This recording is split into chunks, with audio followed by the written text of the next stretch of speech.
Donc, Pentecôte en grec veut dire le 50e. C'est le 50e jour après la Pâque qui a commencé de l'Égypte, la sortie de l'Israël de l'Égypte. Dans le Nouveau Testament, de la résurrection, Jésus a encore fait 40 jours sur la terre avant de partir. Et 10 jours après, il envoie le Saint-Esprit. Les Juifs célébraient ce qu'on appelle la fête des semaines, en hébreu. Une fête qui a été instituée depuis le temps de Moïse, ce qui commémore la célébration des commandements que Dieu leur a donnés sur le mont de Sinaï. Et c'est cette fête-là, Shavuot, que les apôtres étaient en train de célébrer quand le changement spectaculaire a eu lieu. Un accomplissement de la prophétie de Joël 2, de la promesse de Jésus, acte 1:8, attendez à Jérusalem, vous allez recevoir une puissance. Donc, il y a cette vision cosmique. Nous allons faire des progrès. Et dans ce progrès, on a besoin d'un appui spirituel. La Pentecôte, c'est le jour de la naissance de l'Église, le corps ecclésial. Ses moyens, ses mécanismes, sa substance, sa formation, et sa perpétuation, la continuité et le développement. La Pentecôte donne de l'empowerment et rend puissant, mais aussi favorise et facilite l'apprentissage de learnability, mais aussi de l'enseignement, l'éducation, de teachability. C'est la naissance de la missiologie. Le jour de l'effusion du Saint-Esprit, la langue qui était le plus petit commun diviseur, PPCD, on nous a enseigné ça à l'école primaire, le plus petit commun diviseur. Nous sommes dans Genèse chapitre 11, Babylone, Babel, etc. Mais le jour de la Pentecôte maintenant, le PPCD est devenu le PPCM, le plus petit commun multiplicateur. La langue qui était objet, sujet de division est devenue maintenant objet d'unité. C'est-à-dire que quelles que soient nos disparités ethniques, quelles que soient nos divergences commentaristes, ecclésiales, pentecôtes, évangélicaux, charismatico, nous sommes condamnés à vivre ensemble. Donc, le jour de la Pentecôte, le Saint-Esprit est un esprit d'interprète. Comment se fait-il que nous entendons les gens parler dans notre propre langue? La valorisation des langues maternelles, qu'on appelle langue de cœur. Il a interprété par multiplex le message que lui-même donnait à travers Pierre, que les colons ont voulu tuer. Le colonialisme, c'est du satanisme. Dieu a créé les langues à raison, à dessein. Donc, ces gouvernements, ces politiques qui veulent tuer la langue nationale des gens, la langue maternelle des gens, mais ça, c'est une politique du diable. Le Saint-Esprit, par multiplex, a revalorisé et intensifié la gloire que Dieu a laissée dans chaque langue maternelle. Est-ce que vous parlez votre langue maternelle? Bon français, bon anglais, bon arabe, bon ceci. Où sont les langues africaines? L'Église, à l'effusion du Saint-Esprit, est devenue intra, multiculturelle, devenue globale. L'Église est devenue universelle, prenant en compte les réalités de chaque culture. Comment se fait-il que nous entendons les gens parler dans notre langue? On va au village, on parle en français, on dit il faut un interprète. Si vous ne connaissez pas la langue, d'accord, parlez la langue des gens. Et le Saint-Esprit aussi entraîne ce qu'on appelle une orientation triadique. La tête, le cœur et les mains. On doit faire quelque chose quand on reçoit le Saint-Esprit. Ce qu'on appelle l'approche holistique. Les gens disent évangile holistique. Oui, évangile holistique veut dire qu'on ne s'assoit pas seulement à l'église. C'est ce que ça veut dire. L'évangile holistique veut dire qu'on ne s'assoit pas seulement à l'église. On ne reste pas de midi à 14 heures à l'église. On est au marché, on est au champ, on cherche du travail. Le Saint-Esprit est là pour donner des visions, des révélations, des constructions, des imaginations, des préparations, du nouveau, faire quelque chose de nouveau qui n'a jamais été fait. Révéler du travail. Je connais quelqu'un qui prie. Il dit, Seigneur, montre-moi quelque chose. Vous savez, actuellement, on fait l'infraction des roches en utilisant les éclairs du tonnerre. Donc, pour extraire du pétrole, on ne fait plus le trépan, mélanger de tout ça. Non, non, non. Ils ont trouvé, le Seigneur leur a révélé, c'est ce qu'il m'a dit. Comment canaliser les éclairs du tonnerre pour percer les roches. Donc, on n'a plus besoin de l'industrie lourde. C'est ici aux États-Unis. Un même éclair de tonnerre. Nous savons comment maîtriser ça.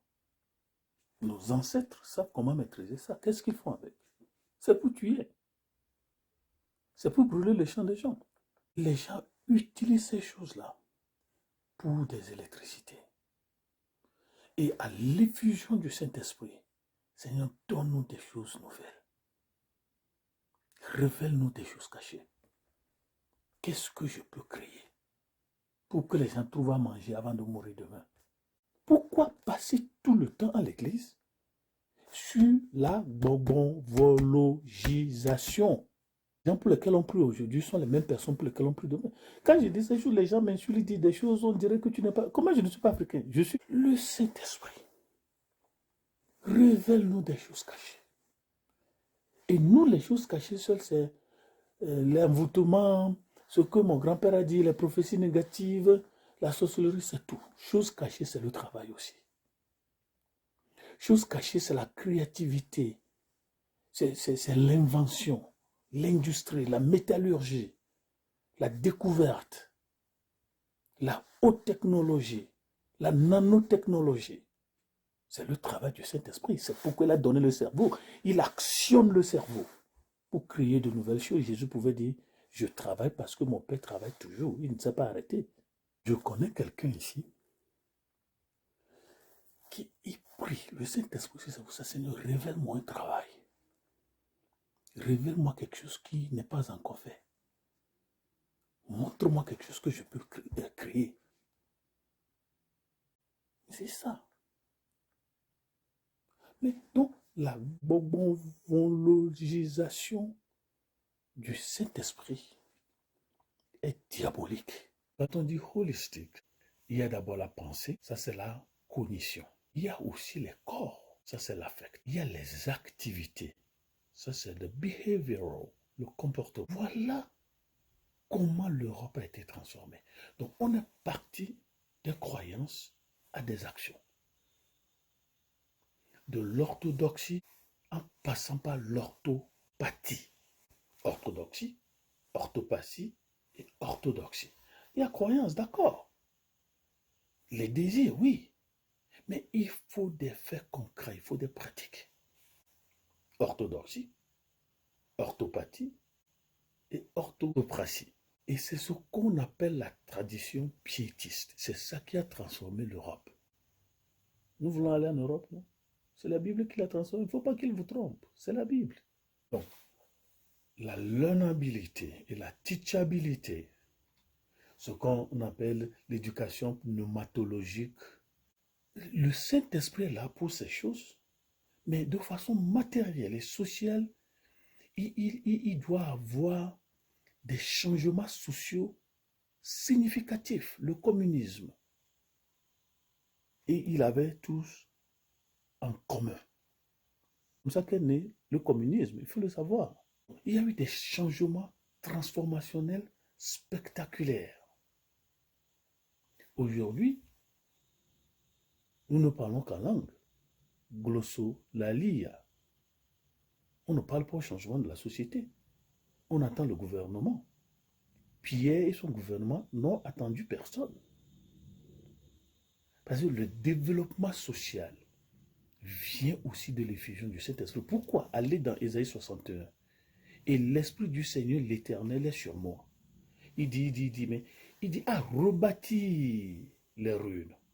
Mais un Saint-Esprit, une effusion du Saint-Esprit qui ne rebâtit pas les ruines, ne vient pas de Dieu. Le leadership a été déverticalisé. Avec l'effusion du Saint-Esprit, on a dépositionné, déverticalisé, déhiérarchisé le leadership. L'effusion du Saint-Esprit a platonisé et a horizontalisé le leadership. Vous êtes le représentant de la tête, vous n'êtes pas la tête. Vous conduisez les gens parce que la tête vous a mis devant et vous dirigez les gens à travers la tête. Et non à travers vos coutumes, vos rituels, vos ethnies et vos familles. Le Saint-Esprit est aussi là pour la purification et le nettoyage.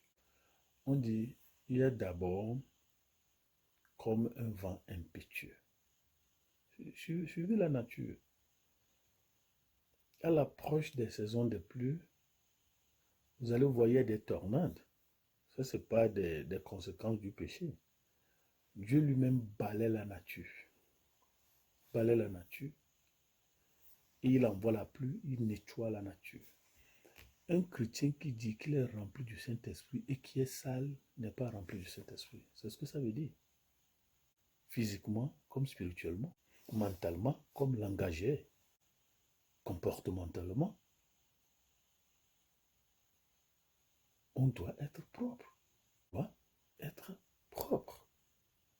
Alors, le vent souffle, il balaie ce qui est balayable. Maintenant, les choses dures, le feu vient, on les brûle. On les brûle. On doit paver le boulevard du Saint-Esprit. Et on ne doit pas avoir d'obstacle. Que ce soit un obstacle mental, comportemental, affectif, des choses comme ça. Le Saint-Esprit nous balaie et nous lave. On ne met pas du vin nouveau dans de vieilles outres. La pratique du leadership est redevenue théocentrique, christocentrique et non ethnocentrique. Non. Non. Ici, il dit, le Saint-Esprit, vos filles et vos garçons, c'est ce qu'il a dit. Donc, le patriarcalisme, la gérontocratie, vision sociale, il n'y a pas ces choses dans le Saint-Esprit. Il n'y a pas ces choses dans le Saint-Esprit. Donc, les divisions sociales, les classes sociales que nous avons créées dans l'Église de Jésus, Dieu va toujours les balayer. Non, ils avaient tous tout en commun. C'est-à-dire une société égalitaire, mais pas identitaire. On voit maintenant la consommation de cette vérité biblique que Dieu nous a créés, Dieu nous a mis au même pied d'égalité. Mais où est ça aujourd'hui dans l'Église? Parler en langue, c'est tout. Vous voyez la solidarité, et le renforcement des capacités des gens pour devenir meilleurs que ce qu'ils soient, pour devenir meilleurs plus que ce qu'ils sont.